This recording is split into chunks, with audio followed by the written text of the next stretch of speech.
Hey, what's going on, everybody? Happy Monday. Welcome to another edition of Mean Streets, powered by FTN Bets, presented by Game Plus Network. Chris Meaney here with you. Lots to get to here on the show, despite the lack of action in the sports world. Only a handful of games around the diamond. Got some MLB picks and some props in the next segment. It's going to be a little bit of heavy football here today. We got the great Emory Hunt of CBS Sports dropping by here in just a few moments. We're going to hang out with him for a couple segments. He was just at the New York Giants Rookie Minicamp, so I want to get his thoughts on the Giants overall, not just the rookies, but their squad as well. This is a team that certainly struggled offensively last year. The defense was fine, kind of right in the middle of the pack, but over the past couple seasons, this team has struggled big time offensively, like 31st in the NFL in points per game, yards per game, passing yards per game, just not great. Now they bring in Brian Daboll, formerly known from the Buffalo Bills, as an offensive genius. I think we can all agree that certainly he will help this offense, but I'd love to get Emory's thoughts on just the Giants overall. Is this it? The last go for Daniel Jones? Is he expecting to play a full season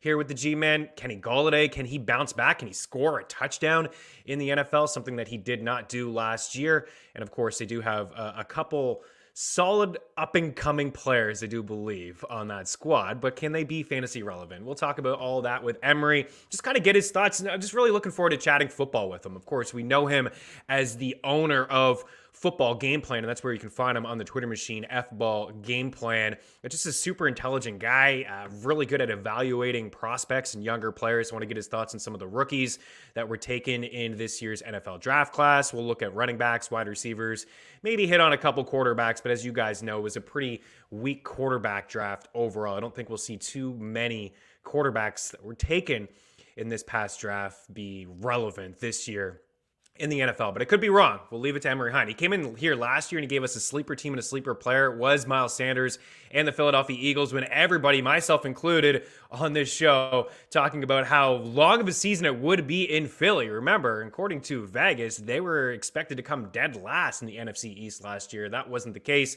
They made the playoffs. They got bounced early by Tom Brady and the Buccaneers, but they hung around and they were really good.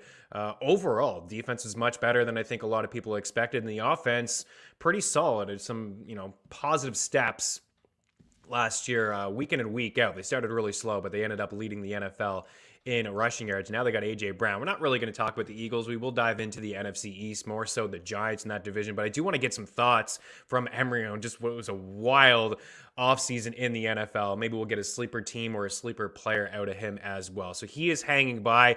Lots to get to here on the show. It is round 2 of the Stanley Cup playoffs. The puck drops on round 2 tomorrow evening. Of course, Dango Batsella, you can catch live at our FTN Network YouTube page, ftnbets.com, and here on Game Plus Network at 5 Eastern, Tuesday and Thursday. Eric Young has no voice right now. He actually has no voice. He just recorded a little video and sent it to me on WhatsApp. I couldn't hear him. He has no voice. He said it's never happened before. He can't speak. He's not in pain. It's the first thing I asked. Are you in pain? Are you hurting to try to talk to me here right now in this video? And he can't. So I don't know. I may ride solo with you guys. We may have him to come on for like a second or two if he could even talk, but he's feeling like he can't talk as of right now.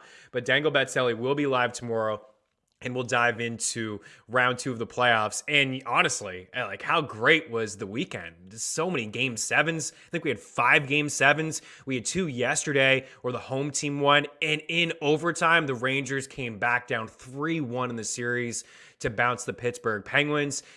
Overtime goal by Artemi Panarin, who was quiet throughout the entire first round, really, but he showed up in a big way when it mattered. Igor Shesterkin was fantastic. Now they have a matchup against the Carolina Hurricanes. And then we saw just an unbelievable performance from Jake Ottinger. Unbelievable. That guy, I think, was a handful of saves away from having the most saves in a playoff series of all time. I think he was like 10 or 12 away. Don't quote me on that. Maybe we can, I'll do some research on that one actually into tomorrow. I know that he was 28 saves away a few minutes before the game went into overtime, but he was phenomenal last night. But it was Johnny Hockey who finally got it done. Now we have the Battle of Alberta. I'm here for it, aren't we? We're all here for it.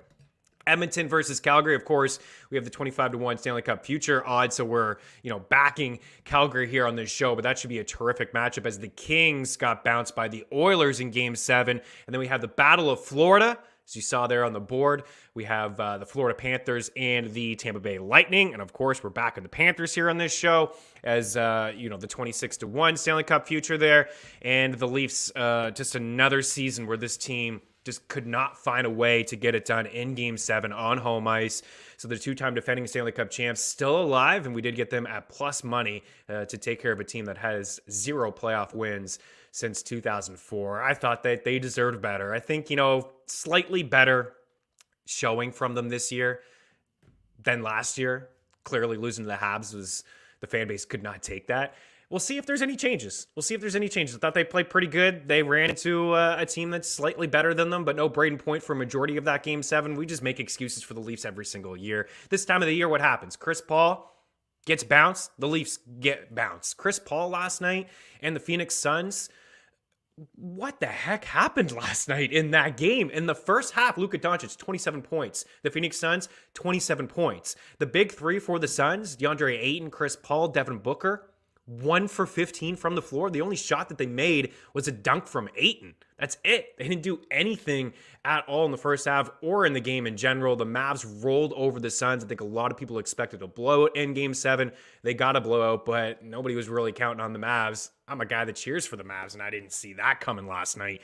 No way. But Luka Doncic, absolute baller. Spencer Dinwiddie, absolute baller. That trade's looking pretty good now, right? Kristaps Porzingis headed to Washington and Dinwiddie the other way. So there you go with the final 4 teams in there. The Celtics future still alive thanks to our guy Frank Brank at 40-1 when he came on this show and gave us the Celtics to win the NBA championship at 40-1. The tough matchup against the Heat should be a really defensive grind between both of those squads. And of course, the Warriors are favored to win another NBA championship. They'll have to go up against Luka and the Dallas Mavericks. We'll take a quick break. A lot to get to here on the show. Like I said, we're going to dive into just an early look. I'm not going to lock anything in, but my bracket, maybe we can bring it up later on in the show. 6 for 8 in the first round. Nailed a lot of the East, right? The Rangers in 7, the Bolts in 7, the Panthers in 6. Was on the wrong side. Had the Bruins in 7. Carolina won that in 7. Kind of sticking with my teams that I had. Of course, like that bottom right part of my bracket is now busted. I will have Carolina most likely moving on.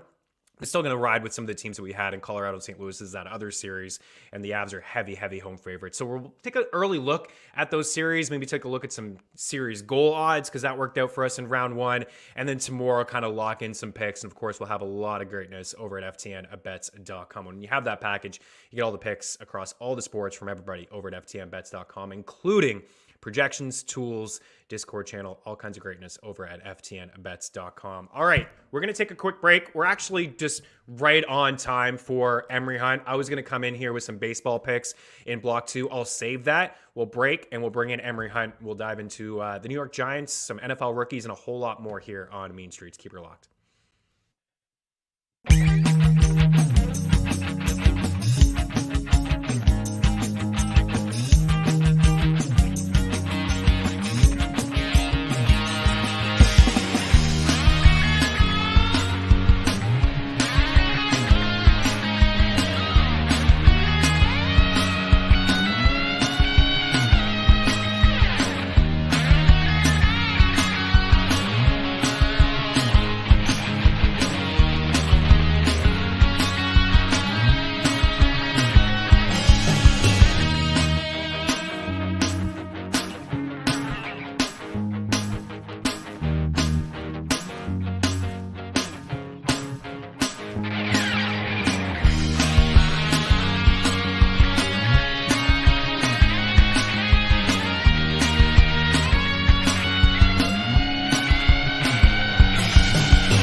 Welcome back to Mean Streets here, live on our FTN YouTube page and Game Plus Network. Chris Meaney here with you as we bring in Emory Hunt, Football Gameplan on the Twitter machine. Emory of also CBS Sports and the owner of the Football Gameplan. Welcome in, dude. How are you, man?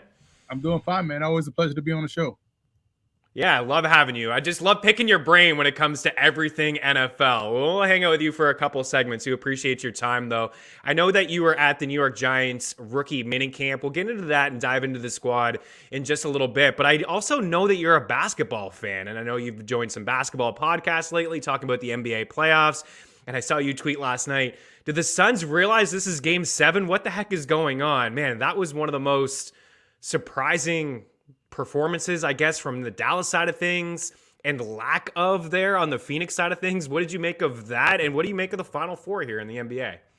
Well, listen, I've been locked into the USFL and, all throughout the spring. So me watching basketball was few and far in between. So right after the USFL game ended, I was able to catch, the back end of the Phoenix game right before halftime. And I was like, wow, I just didn't expect them to be down 30 at halftime, and to see how it played out, just shocked. So I have to be completely honest with you. I haven't been keeping up with the whole playoffs.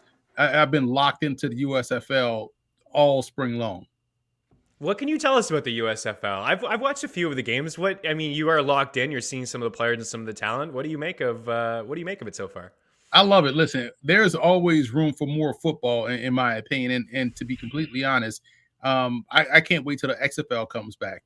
And what you're seeing now with the USFL, contrary to what people are tweeting out about the crowds and stuff like that, you don't need a crowd to be there to enjoy the football.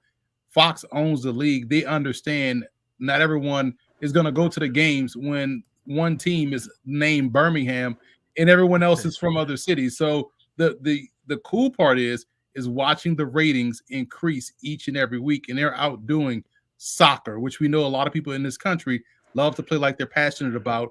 They're out doing baseball, which no one talks about the crowd size in baseball when you barely see the people in the stands, but people watch baseball. But USFL has outperformed baseball in some aspects on certain days and certain games, and also soccer. So it's telling you that America loves football. Football is king. And I just know next year when these teams go to their respective cities, along with the XFL, which is playing from February to about April, football will be a 12-month affair here pretty soon. But the USFL's games they've only been one blowout. A team lost 24-0. But other than that, they've been one-score games, one-possession games. And we saw everyone tuned in to watch Pittsburgh get its first win on last play of the game.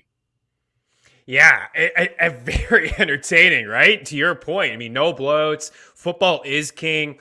24/7 football, 12 months around the year. I'm here for it. You're here for it. I think a lot of our viewers that are checking you here on Game Plus absolutely here for it as well. I want to dive into some of the rookies. It has been a crazy offseason. I'll get to some of the things that have just been absolutely bonkers here in the NFL. Maybe get your biggest takeaway from it. But we have a board here of just some of the rookie running backs that were selected, of course, up at the top, like Breece Hall, New York Jets. You got Ken Walker in there, Seattle.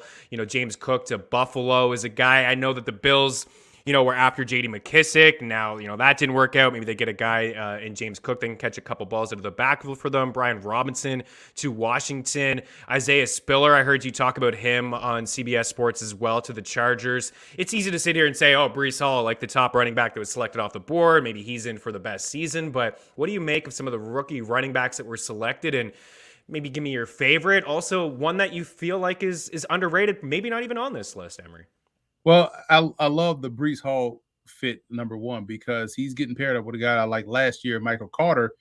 And now you have a really potent 1-2 punch in the backfield to help out Zach Wilson. And we know the weapons that they've added on the perimeter and what they've done up front to beef up the depth along the offensive line. That offense should be a lot better, in my opinion, this year. But Isaiah Spiller, like I've mentioned on CBS, was a really shocking addition because how far he went down in the draft.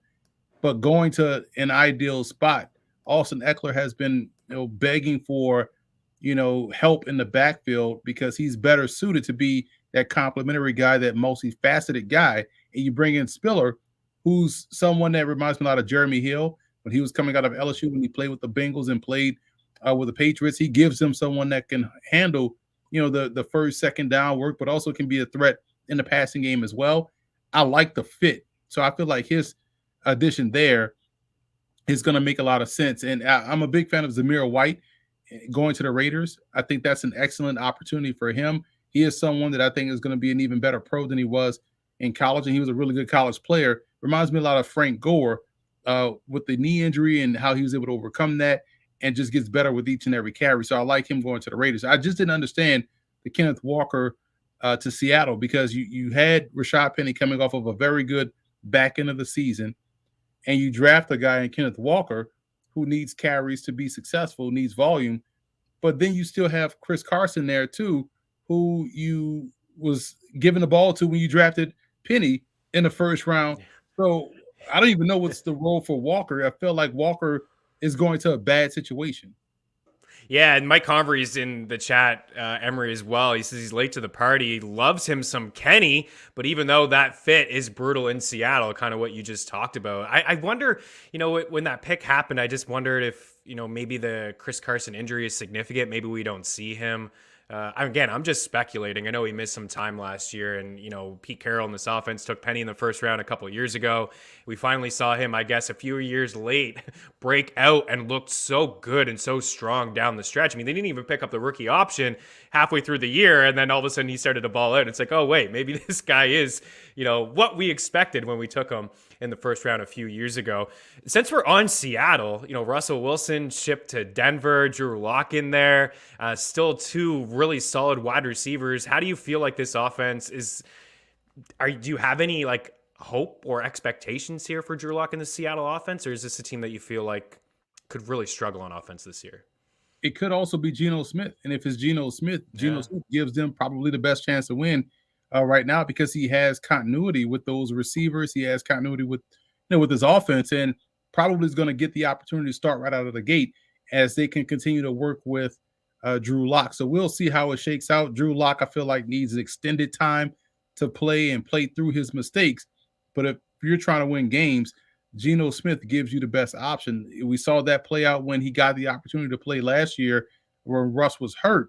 So I don't think Seattle will be as bad as people think they'll be if Geno is going to be the guy. But I also am interested to see a guy in Drew Lock and how he progresses. The preseason, in my opinion, is going to be huge for him. But I feel like with Geno, at least stabilizes the ship and helps them keep on track, because we know all you need to do is just protect the football, play ahead of the sticks. We know they're going to be able to run the football. They got three backs back there. We just talked about. They got two good weapons on the perimeter. They should be able to be competitive enough to where they won't be a disastrous team this season. So I do see Seattle being one of these underrated fly in the ointment type teams if Geno Smith is going to be out there as a starter. Yeah, and they bring in Noah Fant, too, in that trade as another weapon there in the offense. If it is Locke, he's certainly familiar with him. And I agree, it might be Geno. I thought he did okay, Emory, last year when Russell Wilson had the injury. He came in, and there were some big moments from DK Metcalf as well. So it's not like he was just invisible on the field. I think there were more good moments with DK than Tyler Lockett. So, yeah, Geno knows the offense. He's familiar with it. I do believe it's going to be a run-heavy offense still. All the talk about Russell cooking, I don't think they're just going to let Geno chuck the ball 30, 40-plus times a game, or if it is Lock under center. So, again, a lot of interesting moves here. Let's continue with the rookie talk. You mentioned the Jets, right, and Breece Hall, and then they get Garrett Wilson. I thought that they had a terrific draft, Emory. I think maybe one of the better ones, but a lot of just rookie wide receivers that are in decent spots here to start, right? I mean, Drake London, the Atlanta Falcons, they just picked up Bryan Edwards. I think in an underrated move. I think they bought low and is a great little pickup from the Vegas Raiders. You got George Pickens in there with Pittsburgh. You got Dotson, Washington Commanders. Treylon Burks certainly in a pretty good opportunity with A.J. Brown now shipped out in Philadelphia. I just thought it was a wild trade, and you're very familiar with Jake Seeley. We actually had him on the show here at FTN when we were doing our draft show. It was just after the wide receiver run, and we planned on having that. Emory was like, yeah, Jake, you'll jump on and give your analysis on the wide receiver run. And as he popped on, Hollywood Brown was traded, and then A.J. Brown was traded. We're like, wow, what is going on here? Just absolute chaos. But I'll ask you the same sort of question. Rookie wide receivers, who do you think will have the biggest impact on their team in year one? I would probably go with Drake London, because he's the bona fide number one. They do bring in Bryan Edwards. I love that fit. Those two guys bouncing off each other with Kyle Pitts in the mix as well. But London to me is a lot like Mike Evans, and I think he's going to get an ample opportunity to be there above the rim guy on a perimeter, while Edwards can work the short to intermediate area of the field, and we know Pitts can do what Pitts does either on the perimeter or over the middle. But I do see London being someone that's being your X receiver, your split in, your number one option. You're going to go to him, try to get him going early. So I see him being probably the best option. I am most intrigued by George Pickens in Pittsburgh, because now you have a big physical, alpha dog out there on a perimeter. You have Claypool. You also have Johnson. You drafted Calvin Austin out of Memphis. The question I have about Pittsburgh's receiving core is who's going to get them the football consistently. Is Pickett really better than Trubisky? Are both better than Chris Oladokun, who they drafted in the 7th round? Will he get a legitimate opportunity to compete? So I am still in a wait and see approach with the Pittsburgh quarterback situation, but man, you love the potential of what they have on the outside with Pickens, Claypool, Johnson, Calvin Austin, Freiermuth, that tight end. They got some dudes out there to really catch the football. Yeah, they do. They really do. And I thought Pickens just really good value. To me, I think he was definitely after wide receiver 7 or 8 off the board, and I had him inside like my top 7 in terms of just talent and what I really expected from him. At the draft, I really thought maybe he potentially, Emory, could be a late first-round pick. But anyways, the Steelers get, I think, a really good player there. Sticking with Atlanta again, you mentioned, we were talking about the quarterback play in Seattle. Mariota, Desmond Ridder, just real unique draft, right? From a quarterback standpoint, not seeing some of these guys go early in the draft. Who do you think wins that job? And I would expect, and I'm just speculating here, and I'd love, obviously, get your take here, Emory. The Falcons are going to want to see what they have here in Ridder, like in year one, whether Marcus Mariota, makes the squad or not. He's familiar with Arthur Smith. He's certainly going to make the squad, whether he's the week one starter or not. And, if he hangs on to that job for a little bit. But this is a really good quarterback class next year, too. So I would imagine they want to get a look at what they have here in Desmond and figure out if they want to go forward with him or maybe address the quarterback position again next year. But what do you think? Over, under 7.5 games this year for Desmond Ridder. What do you think he plays? It's tough to say because the comp I had for him was Marcus Mariota. So they're one and the same in my opinion. So it just depends on, if Mariota can bottle up those glimpses of good play that we saw from him when he was with the Raiders and has that over an extended period of time. If not, it'll be sooner rather than later. But both guys tend to play the same game. They're athletic. They can make the intermediate plays in the passing game consistently. Good leadership skills, good qualities. Ridder's just a younger version of Marcus Mariota, in my opinion. So I feel like that's a tougher one to gauge. Same with Malik Willis in Tennessee. And what we seen with the last time we saw Ryan Tannehill play quarterback, it wasn't good in that playoff game. So obviously he's going to be on, Willis watch. Not necessarily saying they're going to push him out there early, but the calls for Willis will start to get louder if Tannehill can't pick up where he can start the season how he started the season last year, as opposed to how he ended it. Then we'll see probably Willis sooner rather than later. But I feel like all these quarterbacks are in spots to really get the time to get acclimated to the system before they get thrown out there on the field. Even Sam Howell in Washington, he's not gonna beat out Carson Wentz, but he gets a chance to learn the system and be groomed and developed. He's still a young dude. He's like 20, 21. So he's still got some growth left within his game. So it's going to be fascinating to watch these quarterbacks progress, because I think this was a solid group. Maybe not the star power, but guys that can, help carry an offense or drive the bus, so to speak. May not be the superstar talent, but they can definitely help you win some games, a la the Andy Dalton route that we've seen work in the NFL. You don't have to be a superstar. You just can't turn the ball over consistently. Yeah, just be a game manager, right? Yeah, I mean, even Alex Smith comes to mind, right? Don't turn the ball over. He had a lot of success, certainly with San Fran back in the day. I saw before I came on here with you is that, obviously Tennessee's going to say there's no quarterback competition. It's Ryan Tannehill. Of course they're going to say that. But you're right. If he struggles at any moment, we could see Willis a little bit earlier. Who was your favorite quarterback in the draft class? Willis was my number one. And, he was the only quarterback that I felt comfortable with taking in the first round. I had an 80 grade on him. So even though he was my QB1, it still was an 80 grade, which is almost like a low first round, high second round pick. I thought the ideal situation for him was Detroit with those 2 first round picks. But, he ended up in another good situation because you have a team that's run base first, play action second. I think that could suit someone like Willis's game perfectly. So he's still going to get the development. He's still going to get groomed and be acclimated within the scheme and system. But I feel like Willis was the one because of the tools that I would trust taking in the first round. So he was my number one. But and just to put it into perspective, where he would have been in last year's class, last year I had it Trevor Lawrence, Justin Fields, Zach Wilson.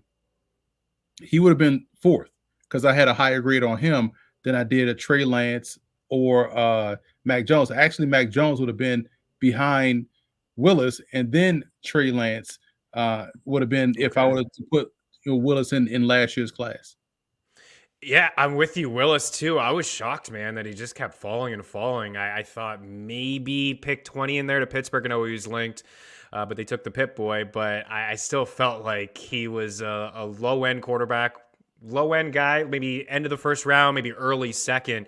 But I think, terrific value when it comes to the Titans there. Yeah, man. Trey Lance. Is this guy going to start this year? I know there's a lot of question marks with Jimmy G, and I'm sure they wanted to maybe trade him in the offseason, but the offseason surgery kind of hampered that. And we see other quarterbacks. We still got Baker out there. Maybe he's gone somewhere else, a new team, Deshaun Watson over there. But a lot of just different moving pieces, Emory, when it comes to quarterbacks. You mentioned Carson Wentz, Washington, Matt Ryan, Indy. What do you think? Is Trey Lance the starter week 1? Did they finally give him a chance here? Or are you thinking that this team made it as far as they did with Jimmy G and the window is still open, that maybe they just roll with Jimmy G another season? I feel like they have to start Trey Lance because you want to see what you have before this contract runs out. You don't want to be put in a Jordan Love, Aaron Rodgers situation, where Jordan Love is still technically a rookie, played a game here, there, started to play a little bit better in the back end of that KC game. But, man, he's still just been on ice for the most part. Yeah. So you kind of know at least, okay, we know what we have in Jimmy Garoppolo. We know he can step in and play and get us to where we ultimately want to be, which is great for him. But you kind of want to see what you have in a young guy, and no better way to get better at football than to be out there playing football. So I hope for Trey Lance's sake, he's able to get out there and play. Because again, they can still keep Garoppolo and still have him on the roster. They were trying to throw Lance in the mix last year. Garoppolo didn't really have an issue with it. So why not just start him? And then if worst case scenario, he bombs, just go back to Garoppolo. Yeah, I agree. I think I would like to see them roll with Trey Lance. I mean, they moved up to get this guy, right? Let's see what you got in Trey Lance and see what he can do.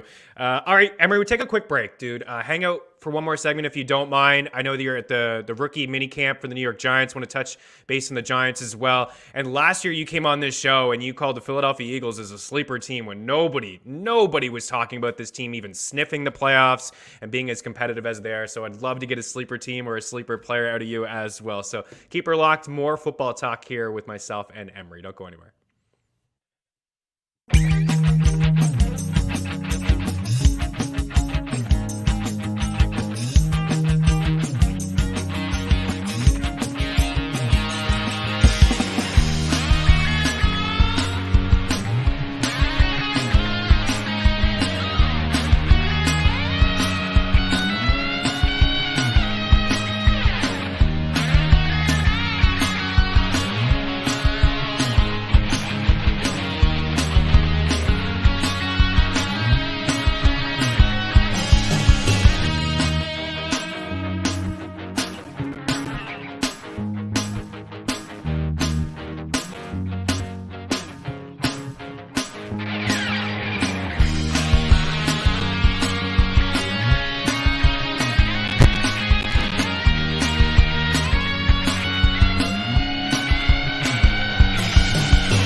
Chris Meaney and Emory Hunt here with you, host and analyst over at CBS Sports, the owner of Football Gameplan, F-Ball Gameplan on the Twitter machine, talking some football. Emory, I wanted to ask you this in the last segment, but I just wanted to even out the time. You know how live television goes. You're doing it every day. But those, I guess, rookie quarterbacks from last year and sophomores heading into year two, Trevor Lawrence, Zach Wilson, Justin Fields. I mean, out of those three, is Mac Jones, pretty solid season overall. I mean, tailed off towards the end. But out of those three, Lawrence, Wilson, and Fields, who do you think takes the biggest leap forward in year number two?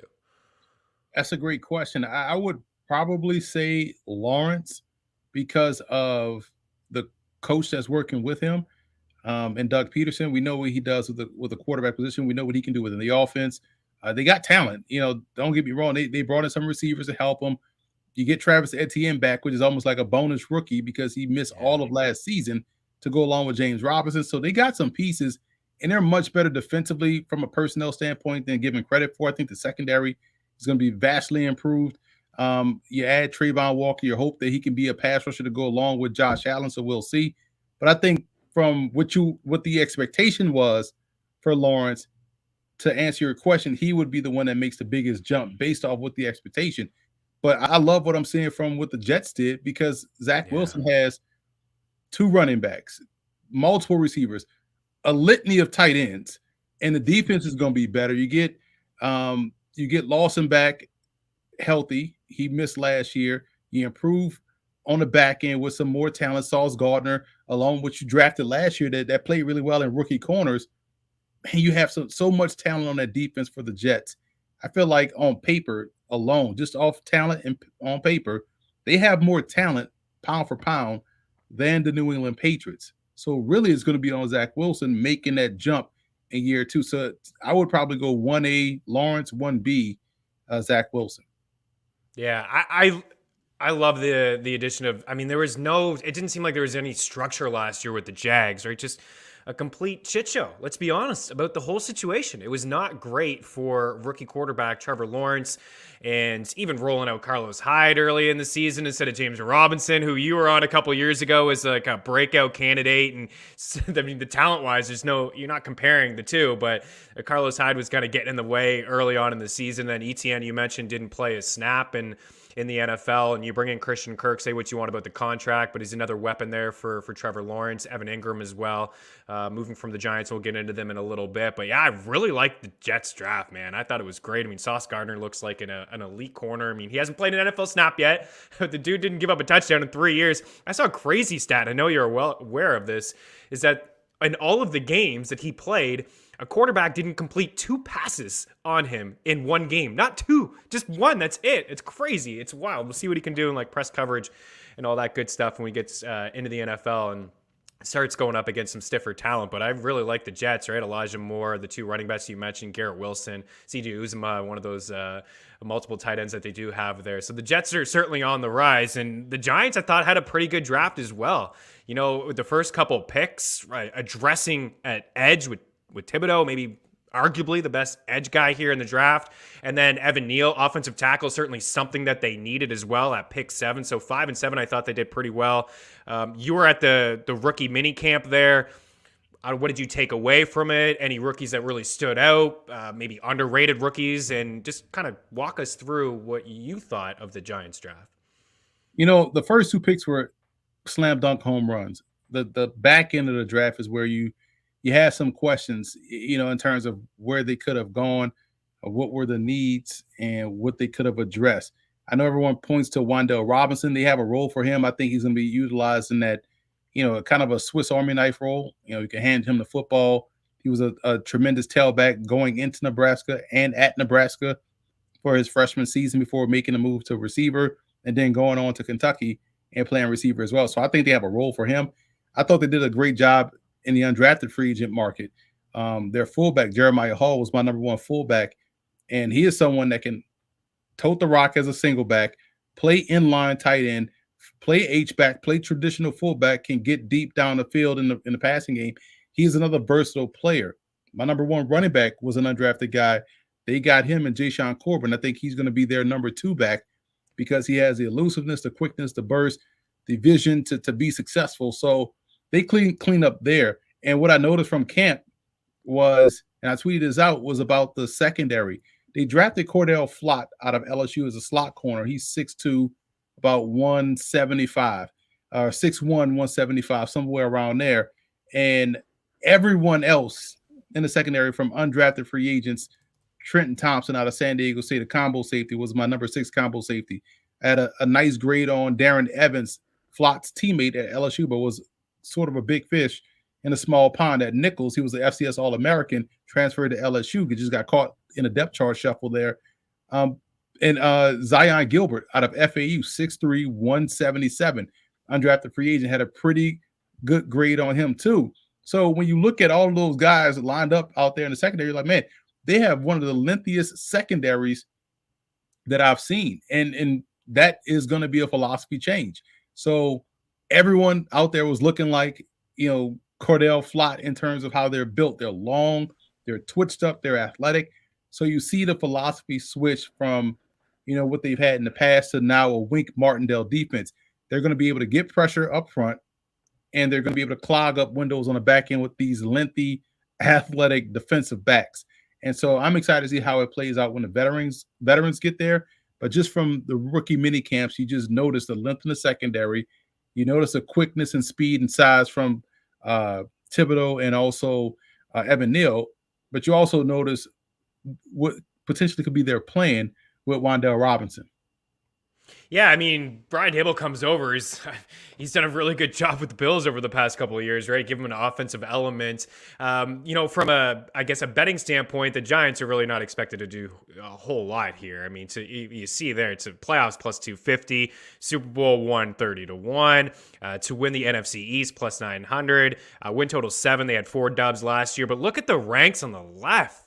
Emory, right? Yards per game, 31st. Passing yards per game, 31st. Rushing yards per game, 24. I mean, Devontae Booker had the exact same amount of rushing yards as Saquon Barkley. Booker played a few more games, but Barkley only had 2 rushing touchdowns. You see the points per game, 31st. Only the Jags, fewer than them. Kenny Golladay, not a great year 1 for the Giants. 521 yards, 0 touchdowns. And then Daniel Jones, only 10 touchdowns and 7 interceptions. Do you see this offense? I mean, you got to think that they improve a little bit with Daboll, don't you? I mean, the big problem with the offense was right there in that photo. That's why, Barkley didn't have the success. Plus, he was coming back from injury. He had to really trust the knee. Devin or Devontae Booker wouldn't have been able to run behind, the offensive line. Fair. With Daniel Jones at quarterback. Until they fix that, I'm not even trying to get excited about the Giants offense, because on paper, yes, they've beefed up the depth and the front line of the offensive line. So the starters should be solid. The depth is now there. They have depth at running back. We talked about Barkley, 2 years removed now from the knee injury. You saw him at spurts last year, trust the knee. I keep bringing up that Saints game because that's when we saw the Barkley of old against New Orleans. He was just out there just playing. I think we're going to see that Barkley for the full season now. Tight end is going to be interesting for the Giants. They brought in Ricky Seals-Jones. They have Jordan Atkins that they're bringing in as well. They have some good undrafted free agents, Austin Allen, Andre Miller out of Maine. So tight end is going to be a very valuable asset within the offense. All of that is worth getting excited about, but Daniel Jones is a signal caller. It wouldn't surprise me to see Tyrod Taylor take over by week 7 or 8, because on paper, again, this team should win 7 or 8 games.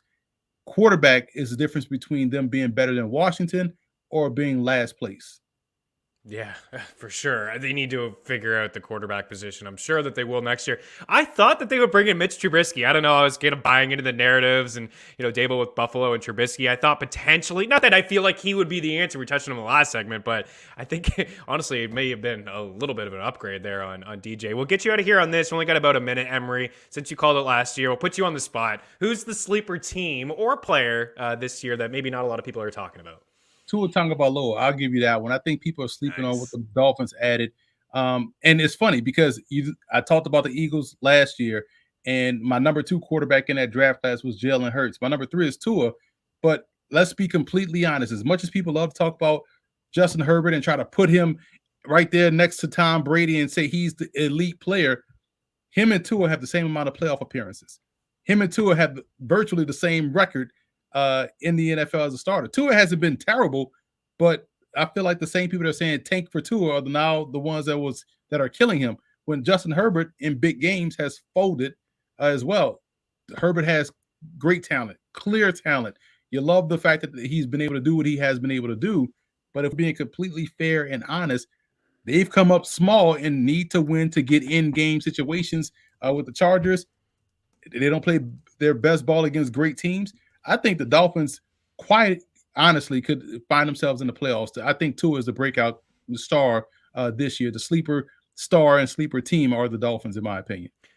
And everybody is so hard on Tua. I mean, come on. I don't want to hear it about that Twitter video. The dude was in shorts. I mean, even Patty Mahomes underthrew Tyreek Hill at moments, right? The guy is electric on the field. It takes some time for these two to get in. They spent a lot of draft capital over the past couple of years to get a guy like Waddle, to get a guy like Tyreek Hill. They got multiple backs, right? Mike McDaniel there, offensive mind to bring him in. I love the call, man. I think that people are sleeping on this Miami offense and the team overall. I think they've done a really good job at the draft over the past couple of years, building a pretty solid roster. Dude, you're fantastic. I wish I could go all day long with you, man. I really do appreciate you taking the time here to jump on the show. Again, Football Gameplan on their Twitter machine. Emory is a fantastic follow on Twitter. Certainly knows his football. And I guess get all the USFL content from Emory as well. Keep killing it, dude. We'll talk soon. We're going to turn our attention to the NHL. I got a couple MLB picks as well. Keep her locked.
Welcome back in. We're going to turn our attention to Major League Baseball around the diamond, a handful of games. I got a couple picks here for you. I am riding the LA Angels against the Texas Rangers. We have Noah Syndergaard against John Gray. You see the Houston Astros there, plus money against the Red Sox. And then Kyle Braddish, we'll get into him in a second, but this is all about Noah Syndergaard. He's got 5 starts here. He's allowed 8 earned runs in 29 1/3 innings, 3 runs or fewer in all of them, 2 or fewer in 4 of the 5. He's got a solid 50% ground ball rate, not striking out a lot of guys. He's kind of traded in some of the punch outs just for contact on the ground, which, you know, is certainly fine by me. 21 strikeouts, just the 6 walks. He did face Texas earlier in the year. He gave up 2 runs on 5 hits, but this is a Rangers team that, you know, offensively, maybe they'll turn it around a little bit. Obviously, they spent a lot of money in the offseason, but a 271 WOBA against right-handed pitching is 28th in all of baseball. And this Halos team is playing really good ball right now. Offensively, against right-handed pitching, they lead the league in homers. They're 3rd in WOBA. They're 2nd in WRC+. They're 1st in ISO, 1st in slugging, and 2nd in OPS. ATS. John Gray is going to be pitching for Texas here. He's allowed 10 runs on 13 hits, 4 walks per 9, and just 16 and a third. And he's just going to have a tough spot here against the Halos. So I'm taking the Angels. The other side here is the Astros. We're getting at plus money, one of the hottest teams in baseball. They're 23-12 on the season. They've won 9 of their last 10. The Red Sox have only 3 wins in their last 10. Garrett Whitlock has been great, but how many innings is this guy going to last here today? The Houston Astros don't strike out. They're in the top 10 in all of the categories, just like the Angels against right-handed pitching, and Boston in the bottom 10 in ISO, WRC+, WOBA, OPS. What is happening in Boston in this offense right now? Maybe when we get to June, warmer months, they'll start to cook, but not really feeling them right now offensively, even against a guy like Jake Odorizzi. So I am going to lean here with Houston because we get them plus money. And then Kyle Braddish. Over 4.5 strikeouts is plus money against the New York Yankees. He has 16 punchouts in 17 innings so far. His last start against St. Louis, phenomenal. 7 innings, he had 11 strikeouts. He's got a decent 11.6 swinging strike percentage, 17 strikeouts in 15 innings at AAA before the call-up. But listen to his 2021 numbers, 131 punchouts in 101 innings, including 105 in 86 innings in AAA. The guy's got stuff. And I think he can get to 5 strikeouts against the Yankees. We're going to round out Mean Streets, 2 segments here in the final few minutes to kind of just give you an early look at round 2 of the Stanley Cup playoffs. Don't go anywhere.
Welcome back in. We are going to dive into the NHL playoffs. Of course, we'll break it all down tomorrow. Dangle Betselli live on our FTN YouTube page and right here on Game Plus Network at 5 Eastern. Going to lock in a bunch of series props, pick games for tomorrow night and the series, but give you an early look, sneak peek. We'll start here in the East, the battle of Florida between the Tampa Bay Lightning and the Florida Panthers here. As you see, it was a pretty entertaining series, right? 2-2 the series tied. Florida outscored Tampa 19-15. They both had blowout games in the season series as well. And you see Tampa, coming in here as dogs at plus 130.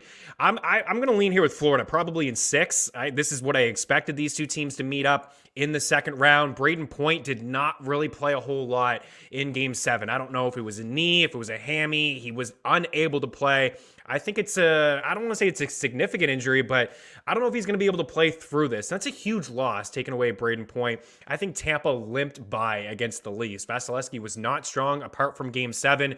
Tampa, you could really see a lot of hockey over the years starting to catch up to them, and that's kind of what I expected. Get by the Leafs, right? The Leafs choke away round 1, blow a 3-2 series lead, can't get it done in Game 7.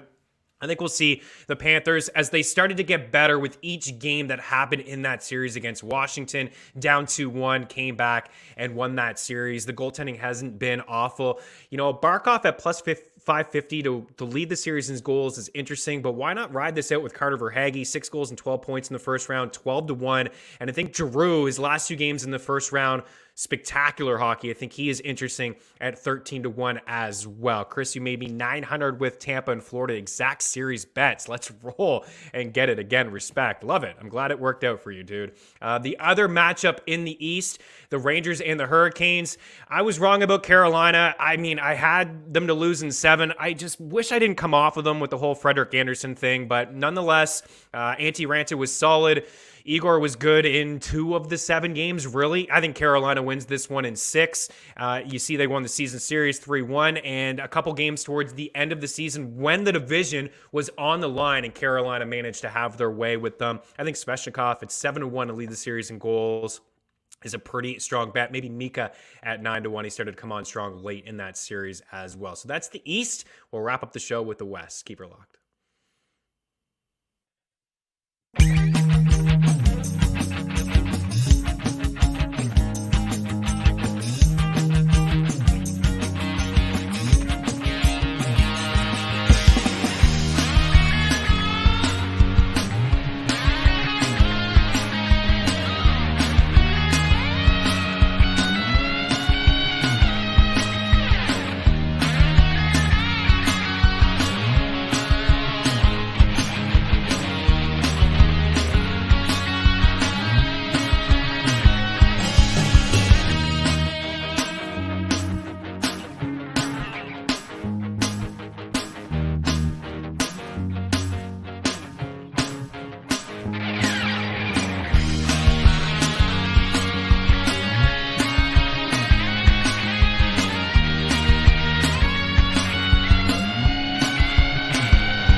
Let's start here with the Battle of Alberta. We all wanted it, and we are getting it. It should be absolutely phenomenal. Season series, as you see, tied there. Calgary had scored Edmonton 17-16. There was a game a little bit later on in the season where it was like 14, 15 goals scored. The Flames had their way with Edmonton, but the Oilers had their way with the Flames early on in the season before Calgary started to pick up some of their guys at the deadline. Tyler Toffoli, who came on strong towards the end of that first round with Dallas. Cal Yarncroc in there as well. I think this is going to be a highly entertaining series. I cannot wait. I absolutely love it. I think Johnny Hockey is interesting at plus 650 to lead the series in goals. I'm not looking at McDavid or Draisaitl. I think there's something there with Johnny Hockey, but I did want to give a little bit of love to Evander Kane. We had him in the free article over at ftnbets.com to lead the series against the Kings in goals at plus 750, and he is 11-1 to lead this series in goals. These numbers are from Natural Stat Trick. 4.85 expected goals, number 2 in the NHL in the playoffs. Jake Kensel was number 1. His shot attempts, 41, number 6, and his shots on goal, 35, number 3. The guys who had more shots than him are bounced. They're not around anymore. David Pastrnak, Jake Gensel, these guys are no longer around. Evander Kane had a phenomenal first round. He's playing really good hockey, shot prop hitting every single night at 3.5. He's somebody to maybe just put 0.25, 11-1. I know there's a lot of great players in this series. It's not going to be like the Calgary and Dallas series. This is not. I think we're going to see offense. Calgary's going to play a little bit more open. Edmonton just plays that way anyway, so we're going to see more offense. But man, Game 7 last night was absolutely phenomenal. Fantastic stuff. It should be really, really good. I am leaning Calgary in 7. I may go 6, but I think the Flames do take care of the Oilers. And then the final one, not a lot to really talk about, although I don't want to say it's going to be as easy as it was for round 1 in Colorado over Nashville, but the Avs here checking in at minus 380. Season series 2-1, pretty tight. Ryan O'Reilly, former Av. I think the Blues have a lot to offer offensively. I think they'll give Colorado a little bit more of a go. Better goaltending, whether Binnington is Binnington of a couple years ago when he won the Stanley Cup or not. He looked really good when they made the goalie switch in St. Louis. It certainly was the right one for Berube to make, and Binnington was solid. But something here that I'm looking at on the way out, and I think the Avs win in 6, is Nathan McKinnon. Nathan McKinnon to lead the series in goals is plus 600. We got him at plus 550 in that first series. 5 goals in 4 games, 44 shot attempts in 4 games, and 29 shots. Rantanen is favorite at plus 450, and Landeskog is next at plus 550. There is terrific value here for Nathan McKinnon at plus 600. We'll dive into a whole lot more NHL-related stuff on Dangle Bet Selly tomorrow. Thanks for taking the time to hang out. A shout out to Emory Hunt, George running the show, Quan with us as well. We'll see you guys tomorrow. Cheers.